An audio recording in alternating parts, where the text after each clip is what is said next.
Me friends and ఫ్యామిలీతో సరదాగా బయటకు వెళ్ళటానికి కారు లేదా అయితే వెంటనే ఈ నెంబర్కి కాల్ చేయండి. సార్ చక్రధర్ గారు నమస్తే సార్. నమస్తే సార్, ఈ ప్యాసివ్ ఇన్కమ్స్ విషయానికి వస్తే 2020-21లో కోవిడ్ తర్వాత నుంచి చాలా మంది ప్యాసివ్ ఇన్కమ్స్ మీద పడ్డారు. అంటే అప్పటి వరకు ఈ డిమాట్ అకౌంట్లు 50 లక్షలు కోట ఉంటే సడన్ గా కోవిడ్ తర్వాత నుంచి ఇవాళ 17-18 కోట్ల వరకు వచ్చేసాయి. అంటే ప్రతి ఒక్కరూ కూడా మనకు ఒక ఆల్టర్నేటివ్ ఇన్కమ్ ఉండాలి, మనకు ఒక ప్యాసివ్ ఇన్కమ్ ఉండాలంటూ కూడా ప్రతి ఒక్కరూ గత 4-5 సంవత్సరాల క్రితం నిర్ణయించుకున్నారు. సో అప్పటి నుంచి పెద్ద ఎత్తున చాలా మంది ఈ మ్యూచువల్ ఫండ్స్ లో ఇన్వెస్ట్ చేయడము, లేదంటే స్టాక్ మార్కెట్ లో ఇన్వెస్ట్ చేయడము, లేదంటే ఇంకేదైనా అదర్ ఇన్వెస్ట్మెంట్ అవెన్యూస్ లో ఇన్వెస్ట్ చేయడం ప్రారంభించారు. కానీ ఇప్పుడు మార్కెట్ చూస్తే మొన్న 85,000 నుంచి ఇప్పుడు 78,000కి మార్కెట్ డౌన్ఫాల్ అయిపోయింది కదా. సో ఎవరైతే మనకి ప్యాసివ్ ఇన్కమ్స్ ఉండాలి అని చెప్పి ఈక్విటీలోకి మ్యూచువల్ ఫండ్స్ లోకి వచ్చిన అందరూ కూడా ఇప్పుడు చాలా మంది డైలమాలో పడ్డారు.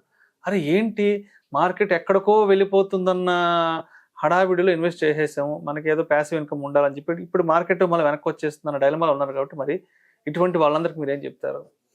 ప్యాసివ్ ఇన్కమ్ అనేది యాక్చువల్గా ఒక స్టాక్ మార్కెట్ మీద డిపెండ్ అవడం అనేది అంత కొంచెం కరెక్ట్ కాదండి.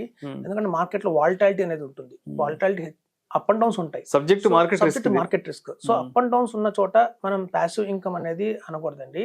ఎందుకంటే ఇప్పుడు చూడండి, ప్యాసివ్ ఇన్కమ్ అంటే ఏంటంటే, ఇప్పుడు ఒక టీచర్ ఉన్నారు అనుకోండి, ఆయన మామూలుగా స్కూల్కి వెళ్తారు. మార్నింగ్ 10 o'clock నుంచి ఈవినింగ్ 5 o'clock దాకా పాఠాలు చెప్తారు, స్కూల్ వెళ్తారు 3 దాకా అనుకోండి. సాయంత్రం మళ్ళీ ట్యూషన్ చెప్పుకుంటారు. అది ప్యాసివ్ ఇన్కమ్. మనం ఏ వృత్తి చేస్తున్నామో ఆ వృత్తిని ఒక టైంలో చేసి పార్ట్ టైం గా చేస్తే అది ప్యాసివ్ ఇన్కమ్. కొంతమంది డాక్టర్లు ఉంటారు, పెద్ద పెద్ద హాస్పిటల్ డాక్టర్లు ఉంటారు, సాయంత్రం ఇంటి దగ్గర క్లినిక్లు పెట్టుకుంటారు, కొంతమంది 6 నుంచి ఉంటారు. గవర్నమెంట్ డాక్టర్లు, ఎస్పెషల్లీ గవర్నమెంట్ డాక్టర్లు మార్నింగ్ టైమ్ లో పాఠాలు చెప్తారు కాలేజ్ లో, వాళ్ళు ఈవినింగ్ అది డాక్టర్లు క్లినిక్ పెట్టుకుని ప్రాక్టీస్ క్లినిక్ ఇంట్లో ఉంటుంది. సో మనం చేసే వృత్తి ఏదైతే ఉందో దాంట్లో నుంచే ఎక్స్టెండ్ గా చేసుకుంటే, ఆ టైం ని కొంచెం ఎక్స్టెన్షన్ చేస్తేనే అది ప్యాసివ్ ఇన్కమ్. అంటే దానికి సంబంధించిన ఆ పని ద్వారా మనం ఆదాయాన్ని సమకూర్చుకోవడం. ఓకే, అది ట్యూషన్ చెప్పుకోవడం ఇలాంటివన్నీ ప్యాసివ్. కానీ చాలా మంది ఒక రాంగ్ కాన్సెప్ట్ ఏంటంటే, దీన్ని మనం స్టాక్ మార్కెట్ లో ఎందుకు చేయకూడదు, 12% వడ్డీ వస్తుంది మనకి, 12% 15% వడ్డీ వస్తున్నప్పుడు మనం ఎందుకు కొంచెం టైం ఎక్కువ స్పెండ్ చేసి ఒక రోజు పొద్దున్న స్టాక్ కొందాం, మళ్ళీ ఈవినింగ్ అమ్మేద్దాం, కొందాం అమ్ముదాం, ఇట్లాంటి టైంలో చేయొచ్చు కదా అని చాలా మంది దిగారు ఇందులోకి. సో కాబట్టి ఏం జరిగిందంటే, చిన్న పొరపాటు, మార్కెట్ డౌన్ వచ్చిన మందు వల్ల కొంచెం బాగా నష్టపోయారు. ఇది కొంచెం కరెక్ట్ కాదు అనుకుని ఇప్పుడు రియలైజ్ అవుతున్నారు. సో ఇప్పుడు ఒక సాఫ్ట్వేర్ ఇంజనీర్ ఉన్నా కూడా వాళ్ళకి వచ్చిన నాలెడ్జ్ ని ఏదైతే ఉందో, కొత్తగా బీటెక్ చదివి పాస్ అయిన వాళ్ళకి కూడా మనం దానికన్నా ఆ సాఫ్ట్వేర్ నేర్పిస్తే వాళ్ళు ప్యాసివ్ ఇన్కమ్ ఎర్న్ చేయొచ్చు. సో ఇట్లా ప్యాసివ్ ఇన్కమ్ 2 రకాలు ఉంటాయండి. మన డైలీ లైఫ్ కి ఏదైనా అడిషనల్ ఇన్కమ్ కావాలంటే ఒక ప్యాసివ్ ఇన్కమ్.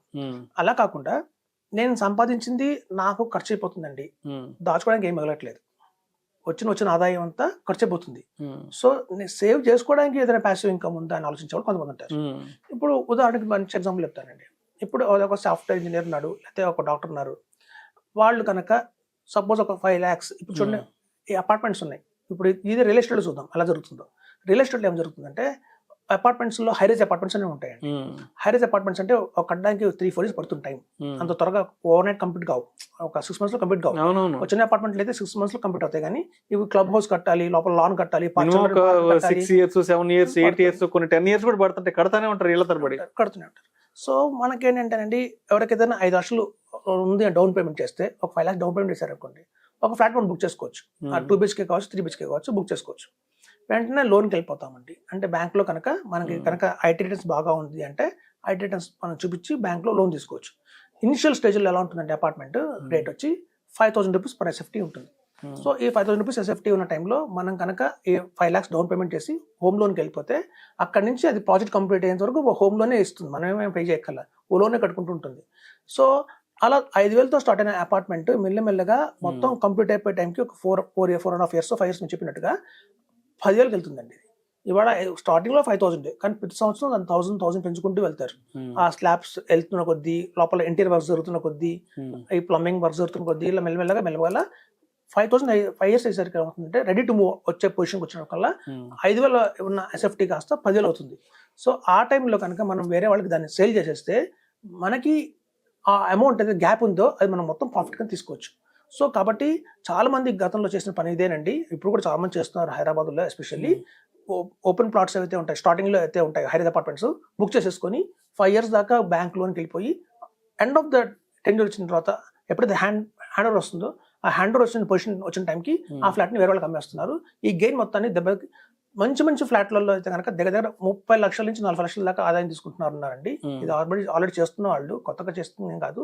ఇది one of the best passive income. దీనికి స్టాక్ మార్కెట్ రిస్క్ లేదు, ఏమీ లేదు. జస్ట్ అది కంప్లీట్ అవుతుంటుంది ప్రాజెక్ట్ అంతవరకే. మనం ఆ 5 years కనుక వెయిట్ చేస్తే మాత్రం మంచి సేవింగ్ చేసిన వాళ్ళం అవుతాము.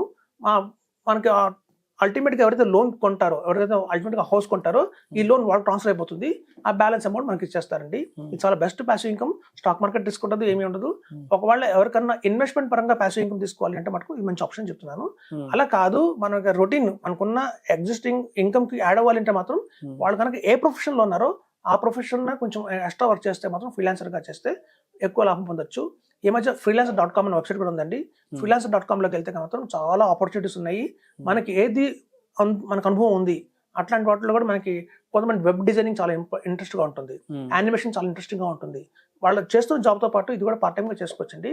freelancer.com ఇట్లాంటి వెబ్సైట్ లో తెచ్చుకోవచ్చండి ఇంకా. అంతేగాని స్టాక్ మార్కెట్ ఎక్కడైతే ఉంటుందో ఒడిదుడుకులు ఉంటాయో ఆ ఒడిదుడుకుల గురించి ఒకటి మాత్రం మనం చేయలేమండి. ఒకసారి ఇన్కమ్ రావచ్చు, ఒకసారి పోవచ్చు కూడా. సో బెస్ట్ ప్యాసివ్ ఇన్కమ్ అంటే మాత్రం రియల్ ఎస్టేట్ లో అయితే మనకి హెచ్చుతగ్గులు ఉండవు కాబట్టి గణనీయంగా పెరుగుతూనే ఉంటుంది కాబట్టి అదొక పెద్ద పద్ధతి. మనకి కన్స్ట్రక్షన్ అయిపోతున్న టెన్షన్ కూడా ఉండదు, ఎందుకంటే మనం మొత్తం అమౌంట్ పే చేయట్లా. బ్యాంక్ లోన్ ద్వారా వెళ్తున్నాం, బ్యాంక్ వెంటనే వాళ్ళకి అమౌంట్ ఇవ్వదు, మెల్లగా స్టెప్ బై స్టెప్ ఇస్తుంది. 5 years ఇస్తుంది బ్యాంక్. సో మనకి ఆ రిస్క్ కూడా ఉండదు. సో రిస్క్ లెస్ కావాలి అంటే మనకు ఇది బెస్ట్ ఆప్షన్ అండి. అపార్ట్మెంట్ మనకు వచ్చిన ఆదాయం, మనకు వచ్చిన నాలెడ్జ్ తో యూజ్ చేసుకొని మనం ప్యాసివ్ ఇన్కమ్ చేసుకుంటే ఇంకా బెటర్ గానే ఉంటుంది. అంతేగాని స్టాక్ మార్కెట్ జోలికి వెళ్ళొద్దని చెప్తున్నాను. Thank you sir, thank you so much Chakradhar గారు. థ్యాంక్స్.